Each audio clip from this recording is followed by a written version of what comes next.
Hello, greetings. I'm Zahra Lala Jawad on Facebook and Zahra Jawad on YouTube. There's a Zahra Jawad 2, number 2, after my name too, on YouTube channel. Now continuing before my energy is drained and I can't go on. Sorry, this mic is so close to my mouth that you can almost hear my breathing, and it's a crispy sound.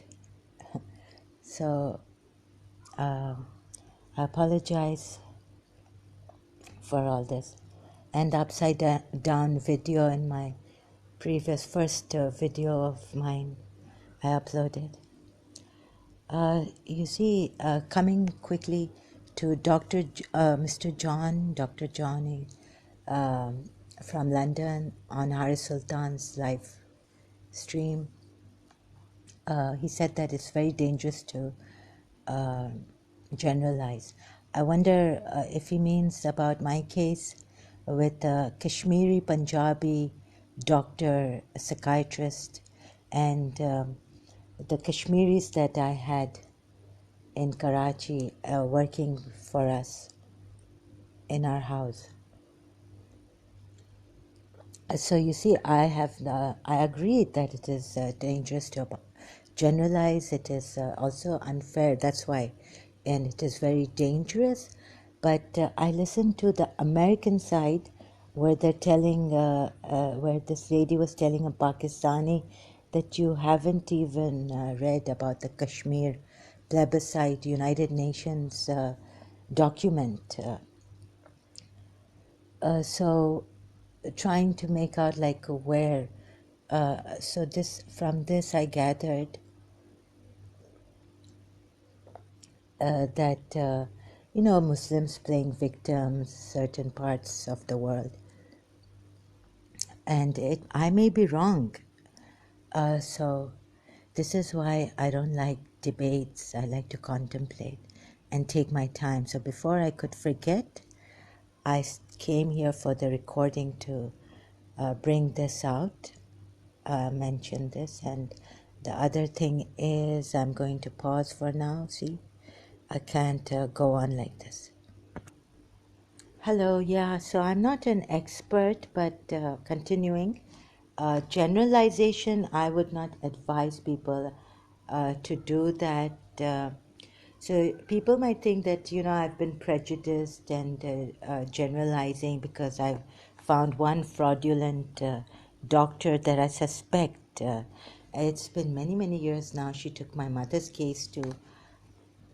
And our house was, we don't know how many people are involved in this or what has happened. So you can get away by saying, don't generalize, don't guesswork, don't do inference. It is very dangerous on one side. On another side, I would say, yeah, don't generalize.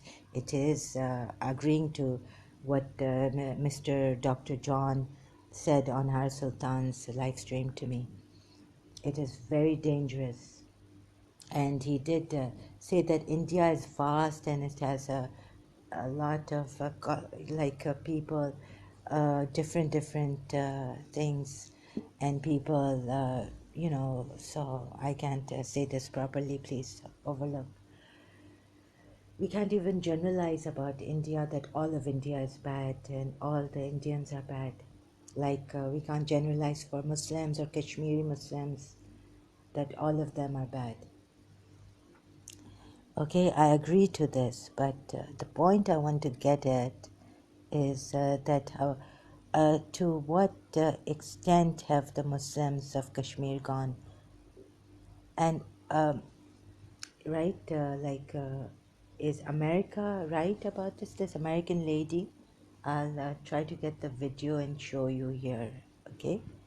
So you can see whether I've been wrong whether I was generalizing about Dr. Farooqi Ahmed because she was a fraud, and she also was a Kashmiri Muslim, Punjabi Kashmiri. Okay, so I'll just show you this video from YouTube. I hope if it's upside down, please forgive me, please.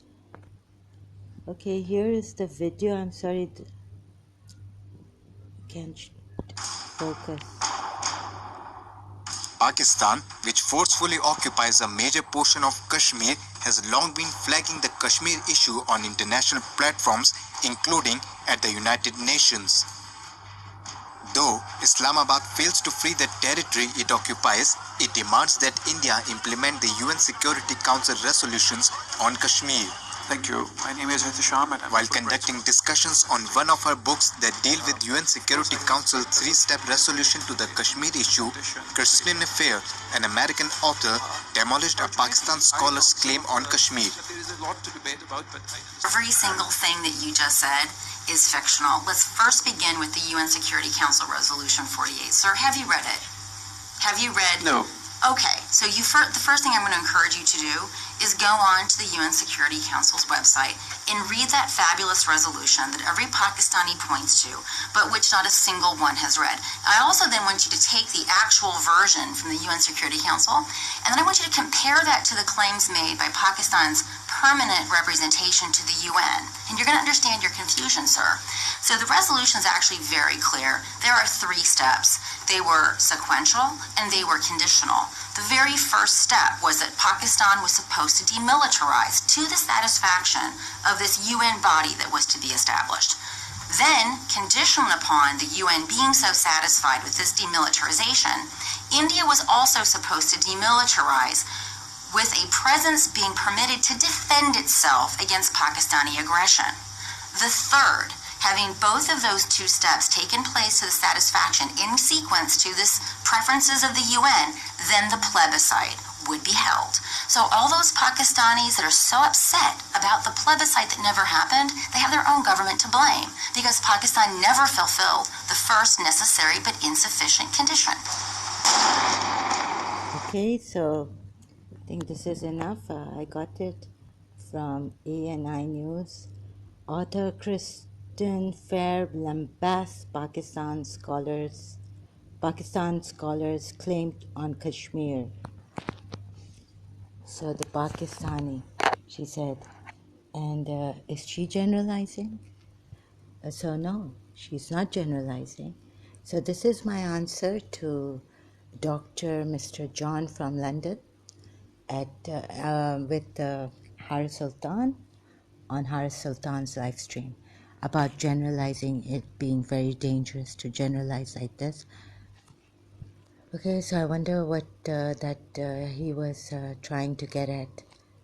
Thank you so much. I will keep continuing until this whole thing issue of my being on live stream and the points I raised for the welfare and betterment of the world.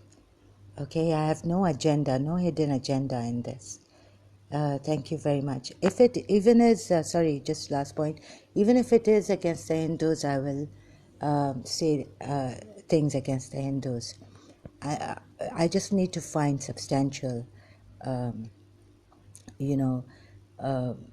proof that these videos are authentic and that these things are happening. They certainly should not be happening in India. And let me just reserve my this thing commenced right now statements for now. And this is an answer to Mr. John from London. If he was blaming me for generalizing against Kashmiri Muslims of India, so I don't know what I couldn't make out what was happening in Kashmir. Why Muslim and Israel? I couldn't make out why Palestinians and Jews of Israel couldn't live in peace, like the Jews and Christians are living in peace in Israel. So sorry, I don't mean to generalize. Okay, by looking at all this, collecting information, I gather that I can trust this lady, Christine Fair.